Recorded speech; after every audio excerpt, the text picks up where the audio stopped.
ನಮಸ್ಕಾರ ಸ್ನೇಹಿತರೆ. ಇಂದು ನಾವು ಮಾತನಾಡೋದು ಒಂದು ಸಾಮಾನ್ಯ ಜಾತಕವಲ್ಲ. ಇದು ಫೆಬ್ರವರಿ 2026ರಲ್ಲಿ ಮೇಷರಾಶಿಯವರ ಜೀವನದಲ್ಲಿ ನಡೆಯಲಿರುವಂತಹ ಭಾರೀ ವಿಧಿ ಬದಲಾವಣೆಯ ಬಗ್ಗೆ. ನೀವೀಗ ಈ ವಿಡಿಯೋ ನೋಡುತ್ತಿದ್ದರೆ ಅದು ಯಾದೃಚ್ಛಿಕವಲ್ಲ. ಇದು ದೇವರು ನಿಮಗೆ ಕೊಟ್ಟಿರುವಂತಹ ಗುಪ್ತ ಸಂಕೇತ. ಈ ಕ್ಷಣ, ಈ ಸಮಯ ನಿಮ್ಮ ಜೀವನದಲ್ಲಿ ಈಗಾಗಲೇ ಬರೆಯಲ್ಪಟ್ಟದ್ದು. ಮೊದಲು ಕಮೆಂಟ್ನಲ್ಲಿ ಜೈ ಹನುಮಾನ್ ಎಂದು ಭಕ್ತಿಯಿಂದ ಬರೆಯಿರಿ. ಹಾಗೆ ವಿಡಿಯೋಗೆ ಒಂದು ಲೈಕ್ ಕೊಡಿ. ಇದರಿಂದ ಇನ್ನಷ್ಟು ಮೇಷರಾಶಿಯವರಿಗೆ ಈ ದೈವ ಸಂದೇಶ ತಲುಪುತ್ತದೆ. ಹಾಗೆ ನಮಗೂ ಪ್ರೇರಣೆ ಸಿಗುತ್ತದೆ. ಇನ್ನು ನಮ್ಮ ಚಾನೆಲ್ ಅನ್ನು ಸಬ್ಸ್ಕ್ರೈಬ್ ಮಾಡ್ಕೊಂಡಿಲ್ಲ ಅಂದ್ರೆ ಖಂಡಿತ ಈಗಲೇ ಸಬ್ಸ್ಕ್ರೈಬ್ ಮಾಡ್ಕೊಳ್ಳಿ.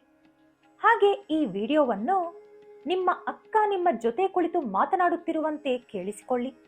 ಒಂಟಿಯಾಗಿ ಕುಳಿತುಕೊಂಡು ಮನಸ್ಸನ್ನು ಶಾಂತವಾಗಿಟ್ಟುಕೊಂಡು ವಿಡಿಯೋ ಕೊನೆಯವರೆಗೂ ಸ್ಕಿಪ್ ಮಾಡದೆ ನೋಡಿ.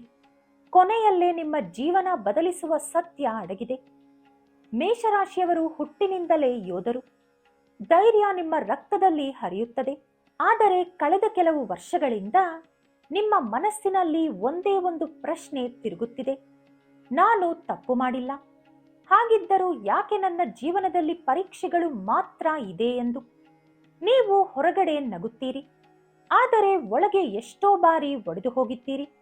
ಅದು ನಿಮಗೂ ದೇವರಿಗೂ ಮಾತ್ರ ಗೊತ್ತು. ಇದು ಈ ಜನ್ಮದ ಫಲವಲ್ಲ, ಇದು ಹಿಂದಿನ ಜನ್ಮದ ಕರ್ಮಬಂಧ. ನೀವು ಪೂರ್ವ ಜನ್ಮದಲ್ಲಿ ಯಾರಿಗೋ ಸಹಾಯ ಮಾಡಿದ್ದೀರಿ, ಆದರೆ ಅರಿಯದೆ ಯಾರದೋ ಮನಸ್ಸಿಗೆ ನೋವುಂಟು ಮಾಡಿದ್ದೀರಿ. ಅದರ ಫಲವಾಗಿ ನೀವು ನ್ಯಾಯ ಮಾಡಿದರೂ ಅಪನಿಂದನೆ ಬರುತ್ತಿದೆ. ಒಳ್ಳೆಯದು ಮಾಡಿದರೂ ಜನ ನಿಮ್ಮಿಂದ ದೂರಾಗುತ್ತಿದ್ದಾರೆ. ನಂಬಿದವರಿಂದಲೇ ಮೋಸ ನಡೆಯುತ್ತಿದೆ. ಒಳಗೆ ಸುಡುವ ನೋವಿದ್ದರೂ ಮೌನವಾಗಿ ನೀವು ಅನುಭವಿಸುತ್ತಿದ್ದೀರಿ. ಇದು ನಿಮ್ಮ ದುರ್ಬಲತೆ ಅಲ್ಲ, ಇದು ಮೇಷರಾಶಿಯ ಕರ್ಮ ಪರೀಕ್ಷೆ. ಈ ಪರೀಕ್ಷೆ ಈಗ ಮುಗಿಯುವ ಹಂತಕ್ಕೆ ಬಂದಿದೆ. ಫೆಬ್ರವರಿ 2026 ವಿಧಿ ತಿರುವಿನ ತಿಂಗಳು. ಈ ತಿಂಗಳು ಸಾಮಾನ್ಯ ಅಲ್ಲ. ಈ ತಿಂಗಳು ನಿಮ್ಮ ಜೀವನದ ಟರ್ನಿಂಗ್ ಪಾಯಿಂಟ್. ಶನಿ ನಿಮ್ಮ ಕರ್ಮಸ್ಥಾನದಿಂದ ಸರಿಯುತ್ತಿರುವ ಸಮಯ ಇದು. ಅದರ ಅರ್ಥ ಜೀವನದಲ್ಲಿ ಇನ್ನು ಮುಂದೆ ವಿಳಂಬ ಕಡಿಮೆಯಾಗುತ್ತದೆ, ಅನ್ಯಾಯ ದೂರಾಗುತ್ತದೆ, ನಿಮ್ಮ ಒಳಗಿನ ಗೊಂದಲ ಕರಗುತ್ತದೆ. ಫೆಬ್ರವರಿ 22ರಿಂದ ನಿಮ್ಮ ಒಳಗಿನಿಂದ ಒಂದು ಧ್ವನಿ ನಿಮಗೆ ಕೇಳಿಸುತ್ತದೆ. ಇನ್ನೆಷ್ಟು ಸಹಿಸಬೇಕು ಎಂದು ನಿಮಗೆ ಪ್ರಶ್ನೆ ಬರುತ್ತದೆ. ಅದೇ ನಿಮ್ಮ ಹೊಸ ಜೀವನದ ಬೀಜ. ನೀವಿನ್ನು ಎಲ್ಲರನ್ನೂ ಸಂತೋಷಪಡಿಸಲು ನಿಮ್ಮ ಸತ್ಯ ಮರೆ ಮಾಡುವುದಿಲ್ಲ. ನೀವು ಮೌನವಾಗಿದ್ದರೂ ನಿಮ್ಮ ಆತ್ಮ ಗಟ್ಟಿಯಾಗುತ್ತದೆ. ಫೆಬ್ರವರಿ 24 ಒಬ್ಬ ಮಹಿಳೆ ನಿಮ್ಮ ವಿಧಿ ಬದಲಿಸಲು ಬರುತ್ತಾಳೆ. ಈ ಬದಲಾವಣೆಗೆ ಕಾರಣ ಒಬ್ಬ ಮಹಿಳೆ. ಆಕೆ ಯಾರು?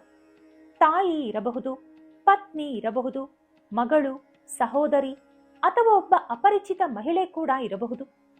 ಆಕೆ ಹೆಚ್ಚು ಮಾತನಾಡುವುದಿಲ್ಲ, ಆದರೆ ಅವಳ ಒಂದು ಮಾತು ನಿಮ್ಮ ಮನಸ್ಸಿಗೆ ಕನ್ನಡಿಯಂತೆ ತಾಕುತ್ತದೆ. ಆಕೆಯ ಮಾತಿನಲ್ಲಿ ಕೋಪ ಇರದು, ಆದರೆ ಕಠಿಣ ಸತ್ಯ ಇರುತ್ತದೆ. ನೀವು ಅಳಬಹುದು. ಆ ಅಳು ನಿಮ್ಮ ದುರ್ಬಲತೆ ಅಲ್ಲ, ಅದು ಒಳಗಿನ ಭಾರ ಹೊರಬರುವ ಪ್ರಕ್ರಿಯೆ. ಈ ಸಮಯದಲ್ಲಿ ನಿಮ್ಮ ಜಾತಕದಲ್ಲಿ ಚಂದ್ರನ ಪ್ರಭಾವ ಹೆಚ್ಚಾಗಿದೆ. ಚಂದ್ರನು ಮನಸ್ಸಿನ ಸಂಕೇತ. ಆಕೆ ದೇವರ ಸಂದೇಶ ತರುತ್ತಾಳೆ. ಆಕೆಯ ಮಾತು ನೀವು ಅರ್ಥ ಮಾಡಿಕೊಂಡರೆ ನಿಮ್ಮ ಜೀವನ ಹಿಂದಿನಂತೆ ಇರದು.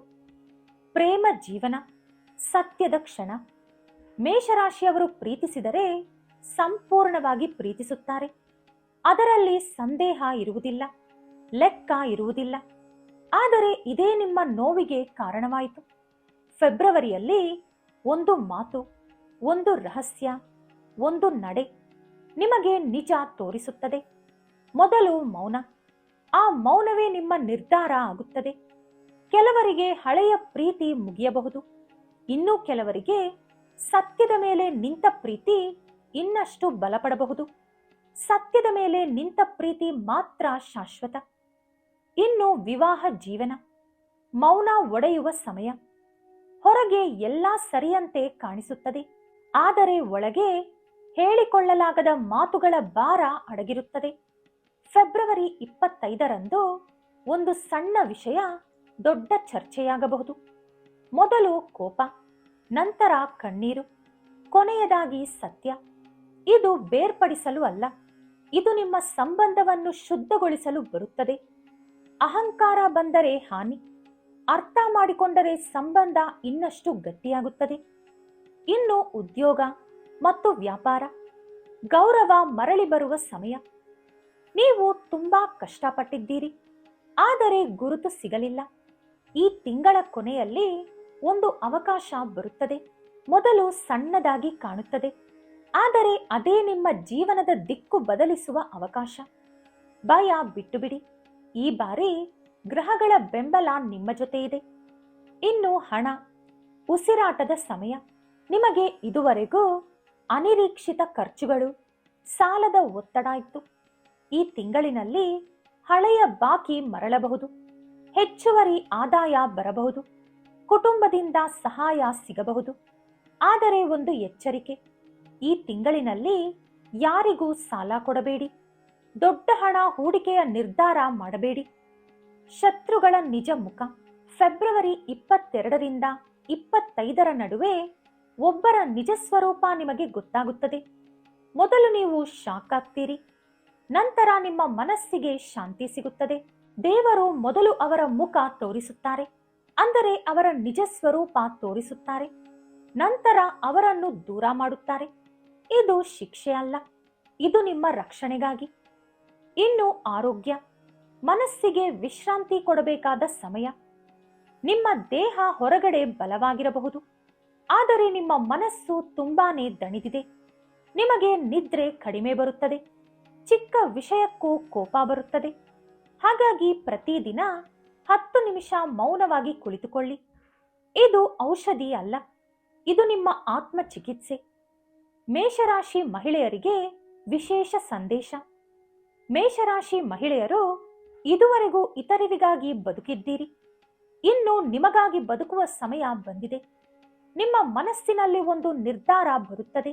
ಅದು ವಿದ್ಯಾಭ್ಯಾಸದ ಬಗ್ಗೆ ಆಗಬಹುದು, ಕೆಲಸದ ಬಗ್ಗೆ ಆಗಬಹುದು, ಅಥವಾ ವೈಯಕ್ತಿಕ ಗುರಿಯ ಬಗ್ಗೆ ಆಗಬಹುದು. ಮೊದಲು ಯಾರಿಗೂ ಅದು ಅರ್ಥವಾಗದು, ಆದರೆ ನಂತರ ನಿಮ್ಮ ನಿರ್ಧಾರವೇ ಸರಿ ಎಂದು ತಿಳಿಯುತ್ತದೆ. ಇದು ಒಬ್ಬರನ್ನು ವಿರೋಧಿಸಲು ಅಲ್ಲ, ಇದು ನಿಮ್ಮ ಆತ್ಮಗೌರವ ಹೆಚ್ಚಿಸಿಕೊಳ್ಳಲು. ಮೇಷರಾಶಿ ಪುರುಷರಿಗೆ ಒಂದು ಎಚ್ಚರಿಕೆ. ನಿಮ್ಮಲ್ಲಿ ನಾಯಕತ್ವ ಗುಣ ಹೆಚ್ಚಿದೆ, ಆದರೆ ಅಹಂಕಾರ ನಿಧಾನವಾಗಿ ನಿಮ್ಮೊಳಗೆ ಬೆಳೆದಿದೆ. ಒಂದು ಘಟನೆ ನಿಮ್ಮ ಅಹಂಕಾರವನ್ನು ಪರೀಕ್ಷಿಸುತ್ತದೆ. ನೀವು ತಗ್ಗುವುದು ಸೋಲು ಅಂತ ಅಲ್ಲ, ತಗ್ಗುವುದೇ ನಿಜವಾದ ಆತ್ಮಬಲ. ಇನ್ನು ಹನುಮಂತನ ಕೃಪೆ ನಿಮಗೆ ನಿಜವಾದ ರಕ್ಷಣೆ. ಮೇಷರಾಶಿಯ ಅಧಿಪತಿ ಕುಜ, ಆದಿದೇವತೆ ಹನುಮಂತ. ಪ್ರತಿದಿನ ಸ್ನಾನದ ನಂತರ ಈ ಮಂತ್ರವನ್ನು ತಪ್ಪದೇ ಜಪಿಸಿ. ಓಂ ಹಂ ಹನುಮತೆ ರುದ್ರಾತ್ಮಕಾಯ ಹುಂ ಫಟ್. ಈ ಮಂತ್ರವನ್ನು 21 ಬಾರಿ ಅಥವಾ 108 ಬಾರಿ ಪ್ರತಿದಿನ ಸ್ನಾನದ ನಂತರ ಜಪಿಸಿ. ಇದರಿಂದ ನಿಮ್ಮಲ್ಲಿ ಮಾನಸಿಕ ಧೈರ್ಯ ಹೆಚ್ಚಾಗುತ್ತದೆ, ಜೀವನದಲ್ಲಿರುವ ಅಡಚಣೆ ನಿವಾರಣೆಯಾಗುತ್ತದೆ, ನಿಮ್ಮ ಆತ್ಮಬಲ ಬಲಪಡುತ್ತದೆ. ಹನುಮಾನ್ ಚಾಲೀಸ ಈ ಮಂತ್ರದ ಜೊತೆ ಪಠಿಸಿದರೆ ಇನ್ನಷ್ಟು ಶ್ರೇಯಸ್ಕರ. ಇನ್ನು ಕೊನೆಯ ಸತ್ಯ, ನಿಮ್ಮ ಜೀವನ ಬದಲಿಸುವುದು ಗ್ರಹಗಳು ಅಲ್ಲ, ಇತರರು ಅಲ್ಲ, ನೀವೇ ನಿಮ್ಮ ಜೀವನ ಬದಲಿಸುವುದು. ದೇವರು ದಾರಿ ತೋರಿಸುತ್ತಾನೆ, ನಡೆಯಬೇಕೋ ಬೇಡವೋ ನಿರ್ಧಾರ ನಿಮ್ಮದು. ನೀವು ಸತ್ಯ ಆಯ್ಕೆ ಮಾಡಿದರೆ ಹೊಸ ಜೀವನ ಶುರುವಾಗುತ್ತದೆ, ಭಯ ಆಯ್ಕೆ ಮಾಡಿದರೆ ಹಳೆಯ ಜೀವನವೇ ಮುಂದುವರಿಯುತ್ತದೆ. ಮೇಷರಾಶಿಯವರು ನೋವು ತಿನ್ನಲು ಹುಟ್ಟಿಲ್ಲ, ದಾರಿ ತೋರಿಸಲು ಹುಟ್ಟಿದ್ದೀರಿ. ಈ ವಿಡಿಯೋ ಕೊನೆಯವರೆಗೂ ನೋಡಿದ್ದರೆ ನಿಮ್ಮ ಜೀವನದಲ್ಲಿ ಬದಲಾವಣೆಯ ಸಮಯ ಬಂದಿದೆ ಎಂದು ಅರ್ಥ ಮಾಡಿಕೊಳ್ಳಿ. ಇದು ಭಯಪಡಿಸಲು ಅಲ್ಲ, ನಿಮ್ಮನ್ನು ಸಿದ್ಧಗೊಳಿಸಲು ನಡೆದಿದೆ.